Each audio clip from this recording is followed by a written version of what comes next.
अब देखो बेटा यहाँ पे जो सबसे इंपॉर्टेंट बात है यहाँ पे वो ये है कि आज हम लोग को पढ़ना है कि अगर हमारे पास पेयर ऑफ मिरर्स होंगे, मतलब हमारे पास दो मिरर होंगे और उनके बीच में एक सर्टेन एंगल बन रहा है। मान लो हमारे पास में दो मिरर्स है और आपके पास में, जैसे यहाँ पे देख लो, आपके पास में एक मिरर है वो इस तरीके से लगा हुआ है और एक मिरर यहां से लगा हुआ है। अब इनके बीच में मान लीजिए हमारे पास में 60 डिग्री का एंगल है। ये हमारे पास दो मिरर्स हैं और एक दूसरे पे 60 डिग्री पे इंक्लाइन है। मान लीजिए ये हमारे पास क्या है, दो मिरर्स है और ये जो दो मिरर्स हैं हमारे पास वो 60 डिग्री पे मान लीजिए इंक्लाइन है और एक ऑब्जेक्ट बीच में रखा हुआ है यहां। तो इस ऑब्जेक्ट के कितने इमेजेस बनेंगे ये हमको पता करना है। तो बेसिकली आज जो हमारा टॉपिक है वो है images formed in a pair of mirrors. अब पेयर ऑफ मिरर्स, मिरर्स के पेयर हमने ले लिए और उनके बीच में कितने इमेजेस फॉर्म होंगे अगर वो एक दूसरे के ऊपर इंक्लाइंड है एट अ सर्टेन एंगल। किसी सर्टेन एंगल पे वो मिरर्स एक दूसरे पे क्या है, इंक्लाइंड है। तो उस टाइम पे उसमें इमेजेस कितने फॉर्म होंगे ये हमको आज सीखना है। बात समझ में आ गई यहाँ पे? बोलिए यस और नो बच्चों, यहां तक बात क्लियर है कि नहीं? तो यहां पे एक चीज है इंपॉर्टेंट, वो ये है, ये चीज आपको याद रखनी पड़ेगी, it's very important. The object and the images formed by the two inclined mirrors lie on the circumference of a circle whose center lie at the point of intersection of two mirrors and the radius is equal to the distance of the object from the point of intersection। मतलब अगर आपके पास में दो mirrors incline है एक दूसरे पे, जैसे आपके पास में कोई भी दो मिरर इंक्लाइन है, बात समझ में आ गया? तो आपके पास में इस ऑब्जेक्ट की, जैसे मान लीजिए हमारे पास ये ऑब्जेक्ट है और ऑब्जेक्ट की मान लेते हैं, जैसे हमारे पास फॉर एग्जांपल हमने ले लिया, एक बार 90 डिग्री का ले लेता हूं मैं आपको समझाने के लिए आसानी से, कि यहां पे हमने ले लिया कि 90 डिग्री का हमारे पास में एंगल बन रहा है दो मिरर्स के बीच में, मान लो, ठीक। और ऑब्जेक्ट यहां कहीं रखा है मान लो, ठीक है, ऑब्जेक्ट रखा हुआ है और मान लेते हैं इसकी इमेज यहां पे बन गई, इस ऑब्जेक्ट की इमेज, मान लो ऑब्जेक्ट और इसकी इमेज हमारे पास में यहां पे बन गई। एक इमेज इसकी यहां पे बन गई, दूसरी इमेज मान लो, दो इमेज बन गई, मान लेते हैं, वैसे तो तीन बनेंगी, एक इमेज यहां बनेगी। तो बेसिकली ये जो इमेजेस बनेंगी, जैसे हमारे पास में एक पॉइंट ये हो गया, एक वाला एक पॉइंट ये हो गया और एक पॉइंट ये हो गया। अब ये आपका ऑब्जेक्ट हो गया बेटा, ये इसकी फर्स्ट इमेज हो गई मान लो, ये इसकी सेकंड इमेज हो गई और ये वाली इसकी मान लीजिए थर्ड इमेज हो गई और फोर्थ इमेज भी यहीं पे बनेगी तो थर्ड इमेज हो गई। तो ये कहता है कि अगर आपके पास में दो मिरर्स इंक्लाइंड है एक दूसरे के ऊपर, तो जो ऑब्जेक्ट है और उसकी जो इमेजेस फॉर्म होंगी वो इस तरह से फॉर्म होंगी कि वो सारी की सारी एक ही सर्कल की सरकमफ्रेंस पे लाई करेंगी। वो सब क्या करेंगी, एक ही सर्कल की सरकमफ्रेंस पे लाई करेंगे। मेरा सर्कल आधा टेढ़ा बन गया, उससे कोई फर्क नहीं पड़ता, बट ये जो इमेजेस और ऑब्जेक्ट है ये सब के सब क्या होंगे, एक ही सर्कल की सरकमफ्रेंस पे लाई करेंगे। बात समझ में आया? Is it clear? तो आपके पास में अगर दो इंक्लाइंड मिरर रखे हैं तो उस मिरर की जो ऑब्जेक्ट, अगर तुम मिरर के बीच में, इंक्लाइंड मिरर्स के बीच में आप ऑब्जेक्ट रखोगे तो उस ऑब्जेक्ट की जो इमेजेस बनेंगी, अब ये इमेजेस और ये ऑब्जेक्ट ये एक ही सर्कल की सरकमफ्रेंस पे लाई करेंगे और वो सर्कल कैसा होगा, जिसका सेंटर आपके पास point of intersection of the mirror होगा। जो point of intersection of the mirror होगा वही आपके पास में सर्कल का सेंटर होगा, जिस सर्कल के ऊपर इमेजेस बनेंगी आपकी। बात समझ में आया? और इस सर्कल का रेडियस कितना होगा, इस ऑब्जेक्ट और सेंटर के बीच की दूरी के बराबर रेडियस होगा। बात समझ में आया? तो ऑब्जेक्ट सेंटर से जितना दूर रखा है वहां से एक सर्कल खींच दो, तो जो इमेजेस बनेंगी वो हमारे पास उसी सर्कल के ऊपर बनेंगी अगर दो मिरर्स इंक्लाइंड है। तो देख लो यहां पे the object and the images formed by the two inclined mirror lie on the circumference of a circle whose center lie at the point of intersection of the two mirrors। जिसका centre कहां पे lie करेगा, point of intersection of two mirrors. बात समझ में आ रही? And radius is equal to the distance of the object from the point of intersection. और रेडियस क्या होगा, पॉइंट ऑफ इंटरसेक्शन से ऑब्जेक्ट तक की दूरी होगी। बात समझ में आई?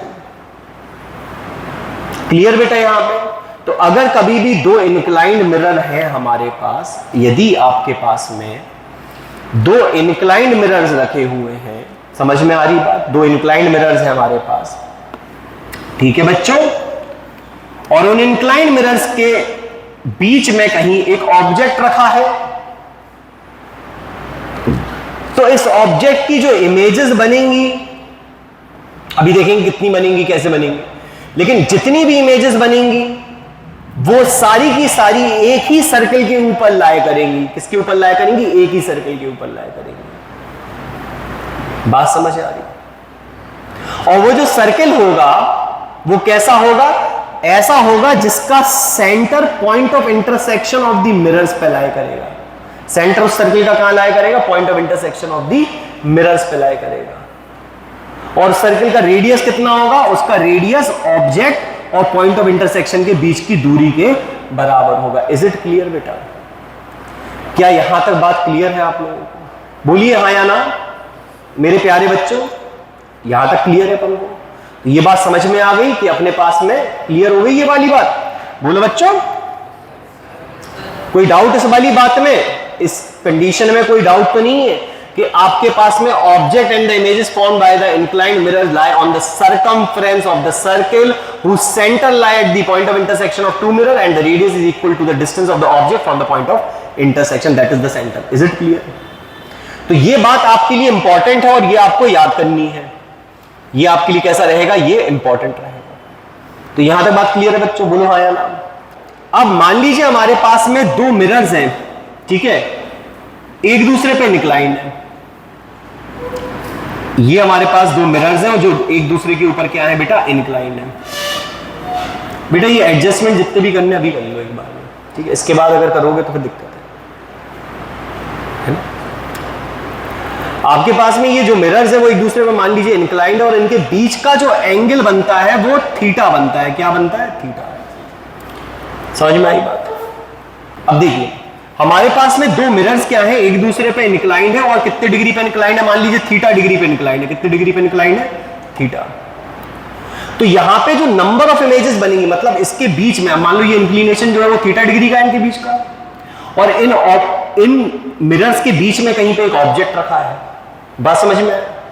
यदि हमारे पास ये ऑब्जेक्ट यहां पे रखा हुआ है, यहां पे हमारे पास ऑब्जेक्ट रखा हुआ है बीच में कहीं पे, बात समझ में आ रही या यस और नो?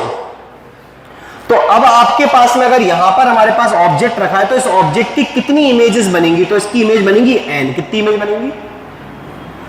जहां पर n की वैल्यू आएगी 360 अपॉन थीटा। कितनी आएगी n की वैल्यू? 360 upon theta. तो नंबर ऑफ इमेजेस कितनी बनेंगी? 360 अपॉन थीटा। यहां तक बात क्लियर है? बट एक प्रॉब्लम है। अब ये n जो आएगा नंबर ऑफ इमेजेस वो आएगा 360 अपॉन थीटा। ये n आ गया 360 अपॉन थीटा। बात समझ में आई? लेकिन n एग्जैक्टली आपके पास नंबर ऑफ इमेजेस को डिफाइन नहीं करेगा। अब ये नंबर ऑफ इमेजेस को कैसे डिफाइन करेगा और किस तरह से नहीं करेगा वो समझ लो कि आपके पास जो n की वैल्यू आई वो 360 अपॉन थीटा आ गई। अब अगर इस n की वैल्यू ऑड आती है, इस n की वैल्यू क्या आती है? ऑड। n की वैल्यू ऑड आ सकती कि नहीं आ सकती? 360 ऐसे नंबर से डिवाइड करो जिसका आंसर ऑड आए, या फिर इसको डिवाइड करो तो इवन भी आ सकता। तो अगर इस n की वैल्यू ऑड आती है, समझ में आई बात? अगर इस n की वैल्यू ऑड आती है तो आपके पास नंबर ऑफ इमेजेस n भी बन सकती हैं एंड आपके पास नंबर ऑफ इमेजेस n-1 भी बन सकती हैं। अब नंबर ऑफ इमेजेस n कब बनती हैं और n-1 कब बनती है? देखिए जैसे हमारे पास यहां पे एंगल थीटा है, ये बोलिए हाँ या ना, ये एंगल थीटा है। अब मैं इसका एंगुलर बाइसेक्टर बना दूं। क्या बना दूं? Angular bisector. एंगुलर बाइसेक्टर मतलब यहां से जो बीच से जाएगा, बिल्कुल ये एंगुलर बाइसेक्टर हो गया। एंगुलर बाइसेक्टर की नहीं हो गया? यदि आपने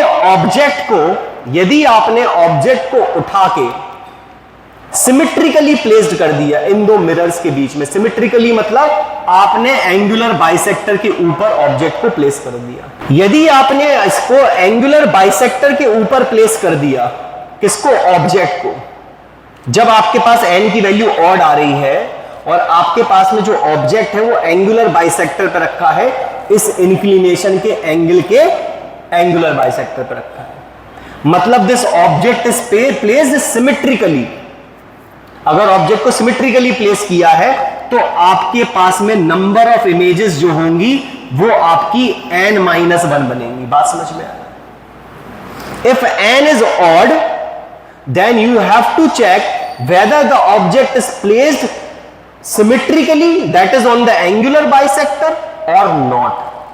If it is placed on the angular bisector of the angle which these mirrors are making with each other, in that scenario the answer will be n-1, the number of images will be n-1। बात समझ में आ गई?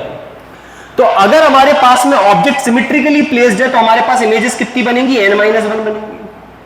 और यदि object symmetrically placed नहीं है, मतलब कहीं और रखा है, यहां रखा है, यहां रखा है, यहां रखा है, यहां रखा है, यहां कहीं भी रखा है, if the object is not placed symmetrically then the number of images will be n।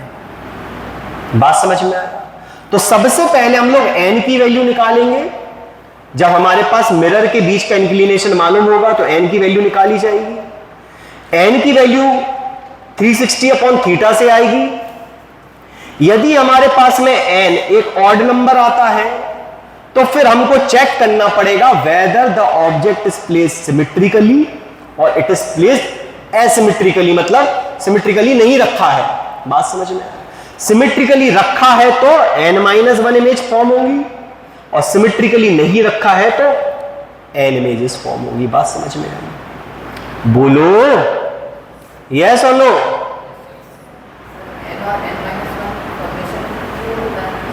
हाँ, इमेज ओवरलैप कर जाती है बेटा, इमेज ओवरलैप कर जाती है दूसरी इमेज के ऊपर, इसलिए एक इमेज कम दिखाई देती है। इमेज तो बनेगी लेकिन ओवरलैपिंग बनेगी, तो ओवरलैपिंग इमेज क्या होगी? दिखेगी नहीं। हाँ, अब देखो इसके बाद, तो यहां पे एक चीज देखो कि if angle theta between the mirror is n such that n is equal to 360/θ is odd. ठीक है, अगर यहां पे ये ऑड होगा तो अपने पास में क्या होगा? Number of images is n when the object is placed asymmetrically between the mirrors. The number of images is n-1 when the object is placed symmetrically, that is on the bisector of the angle between the mirrors। बात समझ में आ गई? यहां तक बात clear है? पहले ये बताओ, क्लियर? बोलो हाँ या ना। अब इसके एग्जांपल में यहां पे देखो एक 72 डिग्री का एग्जांपल ले लिया इन्होंने। अब थीटा की वैल्यू कितनी है? 72 डिग्री। अब 72 डिग्री में हमारे पास में n की वैल्यू कितनी आ गई?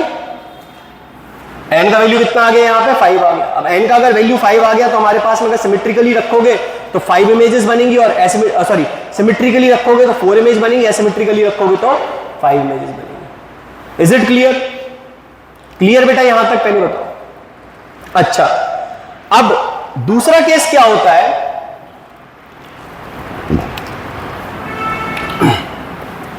कि अगर आप n की वैल्यू निकालो, यदि आप n की वैल्यू निकालो तो n की वैल्यू कितनी आएगी? 360/θ, और ये n जो आ जाए वो इवन नंबर आ जाए। क्या आ जाए? इवन। n की वैल्यू क्या आ जाए? इवन।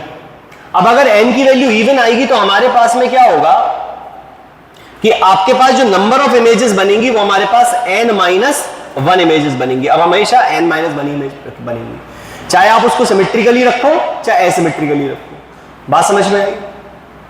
यदि आप इसको सिमेट्रिकली रखोगे चाहे आप इसको एसिमेट्रिकली रखोगे, हमारे पास में यहां पे इमेजेस कितनी बनेंगी? n-1 बनेंगी। यहां तक बात क्लियर है? बोलो हाँ या ना।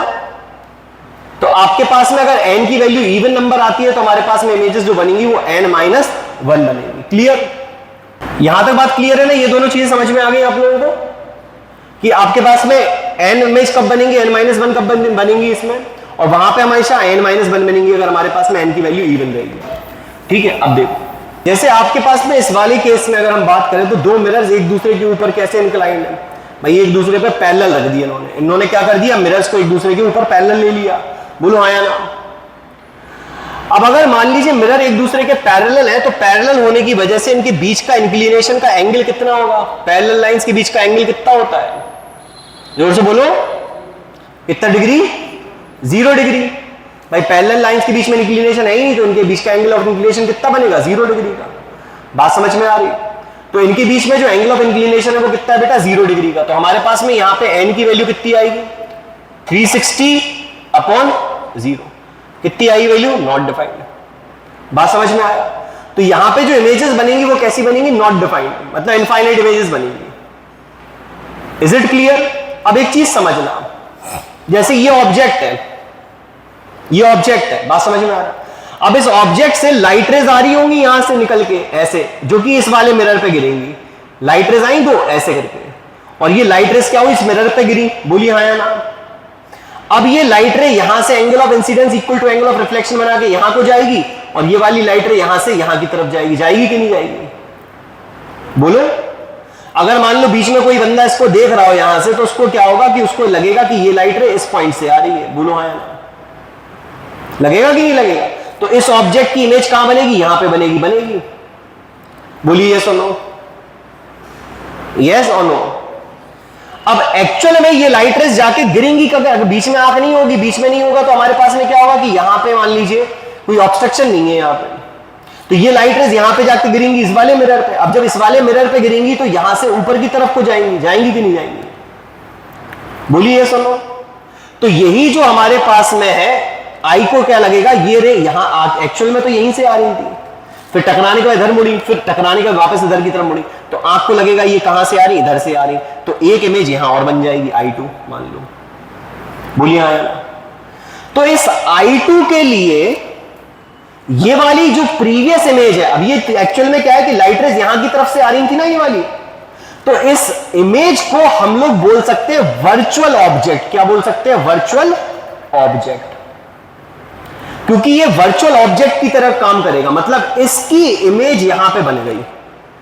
अब कहोगे सर असल में तो सर इसी पॉइंट की इमेज बन रही है, इसी ऑब्जेक्ट की इमेज बन रही है, बट एक्चुअल में क्या हो रहा है, हम जब यहां से मान लो इसको नहीं दिखे और हम लोग सिर्फ इसको देखें, तो ऐसा लग रहा ना, मतलब यहां से इसको थोड़ी देर के लिए छुपा लो तो ऐसा लग रहा ना लाइट रेज यहां से आ रही और फिर यहां से मुड़ जा रही, तो यहां से कोई ऑब्जर्व करेगा तो उसको ये दिखेगा। वो एक्चुअल में इमेज किसकी होगी? इस वाले की इमेज बनेगी। तो इमेज की इमेज बन जाएगी। बोलो हाँ या ना? ऑब्जेक्ट का डिस्टेंस अलग है और इमेज का जो डिस्टेंस होगा इस वाले मिरर का वो सेम रहेगा। यहां पे देखो, इसका इधर तक का डिस्टेंस उधर तक का डिस्टेंस सेम रहेगा। रहेगा कि नहीं रहेगा? तो इमेज की इमेज बन गई।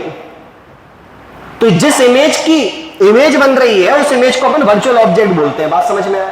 What is virtual object? मतलब जिस इमेज का एक और इमेज फॉर्म हो रहा है, तो इसको इमेज को हम लोग क्या लेते हैं? वर्चुअल ऑब्जेक्ट की तरह ट्रीट करते हैं। बात समझ में? That is called virtual object.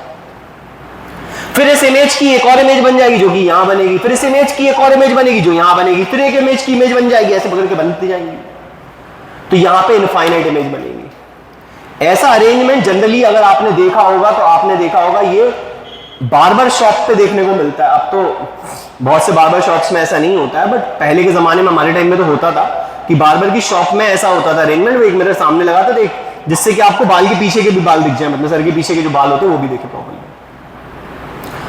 तो बहुत सारी इमेज बनती चली जाती थी उसमें, अगर पैरेलल अरेंजमेंट है तो। बात समझ में आ रही? और एक टाइम के बाद इमेज छोटी होती जाएगी, ये जितना डिस्टेंस बढ़ता जाएगा छोटी होती चली जाएगी, फिर तुम्हें दिखेगी नहीं उसके बाद। बात समझ में आ रही? बोलो क्लियर बेटा? यहां तक?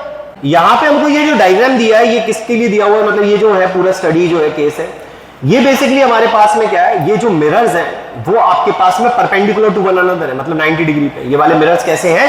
Perpendicular to one another. मतलब ये वाला एक मिरर जो हो गया आपका, ये वाला मिरर और ये वाला मिरर, ये दोनों मिरर्स कैसे एक दूसरे के परपेंडिकुलर, मतलब 90 डिग्री पे। बोलो हाँ या ना? तो पहले तो हम लोग ये निकाल ले कि भाई नंबर ऑफ इमेजेस कितनी बनेंगी अगर एक ऑब्जेक्ट इनके बीच में कहीं प्लेस है, जैसे ये वाला ऑब्जेक्ट P यहां पे प्लेस है। बात समझ में? बोलिए। तो आपके पास में n की वैल्यू कितनी आएगी? 360 upon 90, that is equal to 4।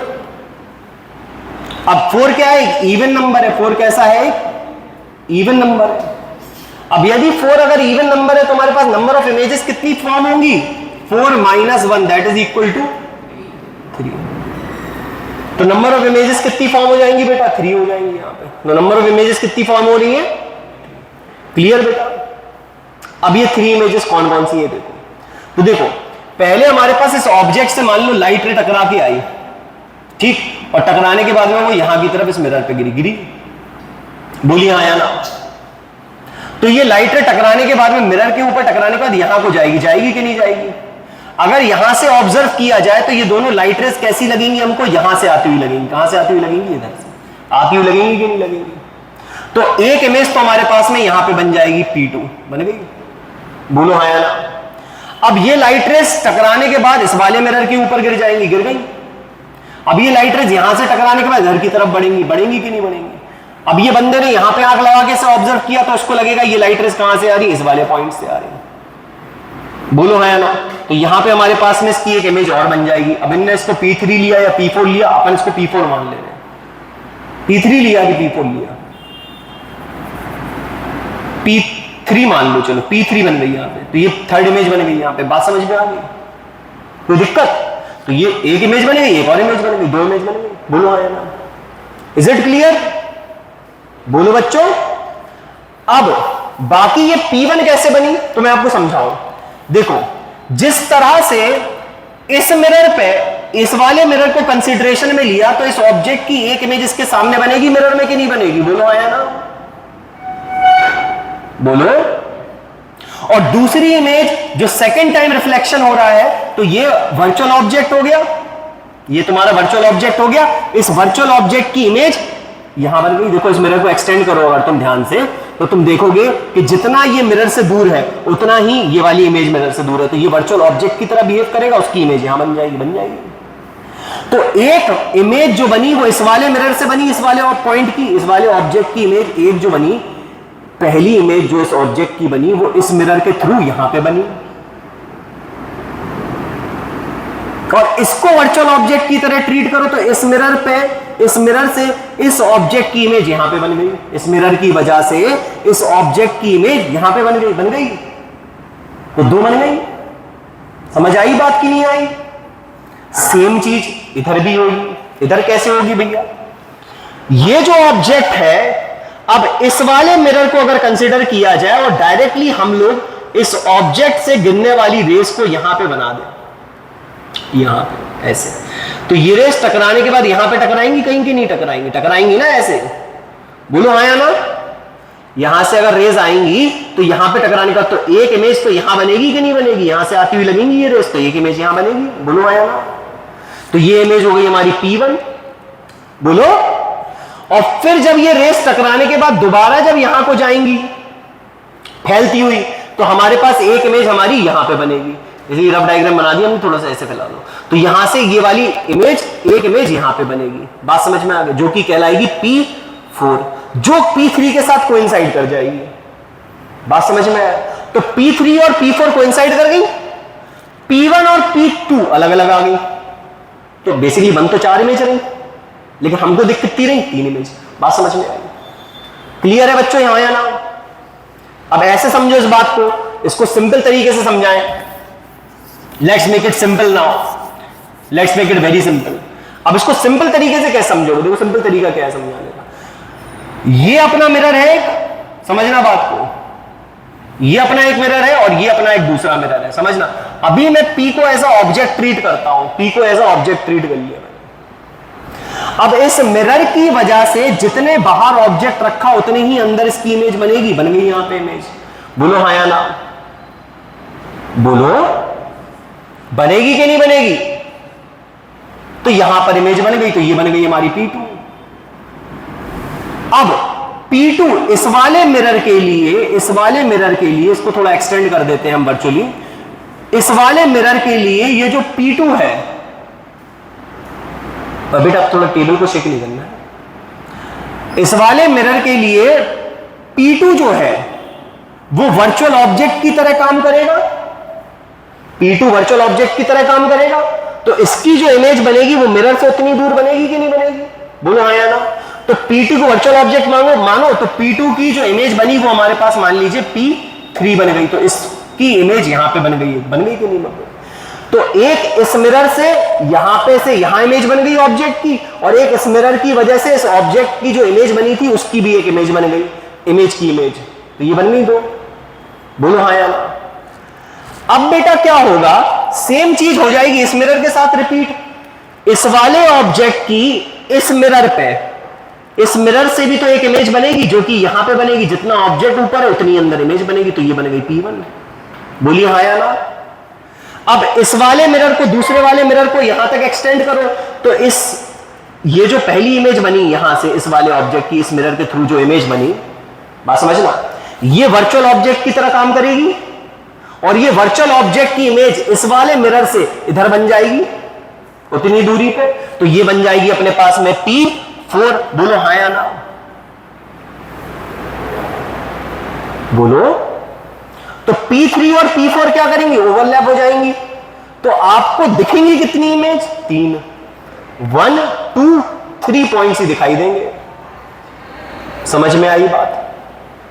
तो is it clear till here, बोलो हाँ या ना।